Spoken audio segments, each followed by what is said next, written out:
কিছু ছিল না, একটা তো অনুরোধ ছিল না। কিন্তু যাদের বিরুদ্ধে আমরা বিজয়ী হলাম তাদের আকাশের চালিত বিমান ছিল, ফাইটার বিমান ছিল। তারা ফাইটার বিমান আমাদের উপর প্রয়োগ করেছে। তাদের ট্যাঙ্ক ছিল, তাদের পুলিশ ছিল, তাদের বিজিবি ছিল, তাদের র্যাব ছিল, তাদের ছাত্রলীগ ছিল, তাদের যুবলীগ ছিল, আওয়ামী লীগ ছিল। তারা সম্মিলিতভাবে অস্ত্র শস্ত্র দিয়ে নিরস্ত্র মানুষের উপর অত্যাচার করেছে, জুলুম করেছে।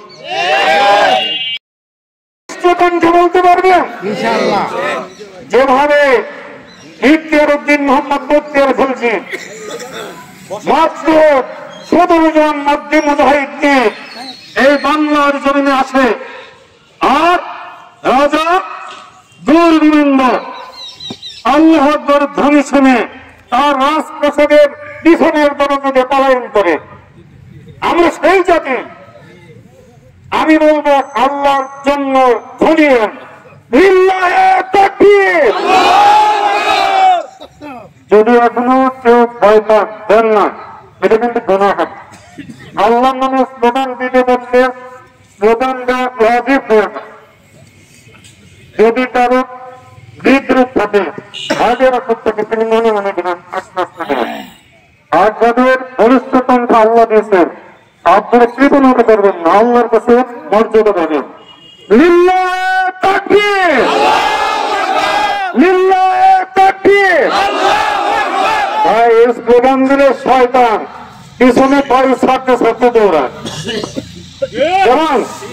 আর যারা দূরে আছে না, তাদের মধ্যে যাদের ঈমান আছে তারা দ্রুত যেখানে আল্লাহ আকবার ধ্বনি হচ্ছে সেই দিকে দৌড়ায়। আর আমাদের নেতাকে বঙ্গবন্ধু শেখ মুজিব আমাদের নেতা, জিয়াউর রহমান সাহেব আমাদের নেতা। আমরা কি মুজিব সেনা? আমরা কি জিয়ার সেনা? আল্লাহ আমাদেরকে বলছেন তোমরা হিজবুল্লাহ, আল্লাহর সৈনিক। কে যে আল্লাহর সৈনিক হতে চান একটু হাত তুলে দাঁড়ান।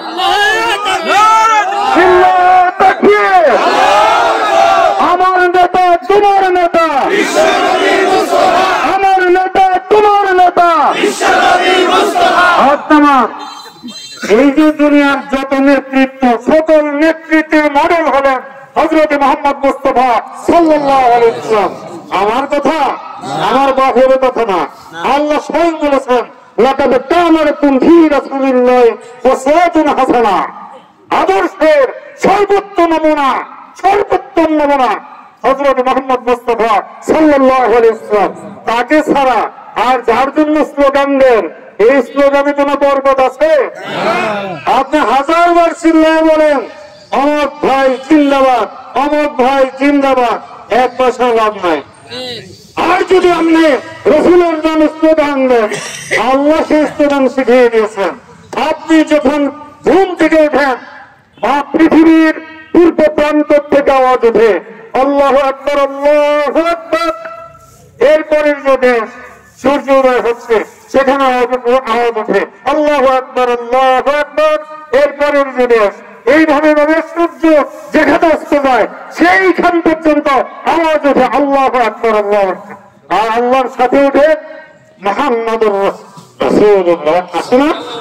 আদমের প্রতিক্ষণে আল্লাহ রাব্বুল আলামিন রাসূলের মাধ্যমে অনেকটা সিস্টেম চালু করে দিয়েছেন।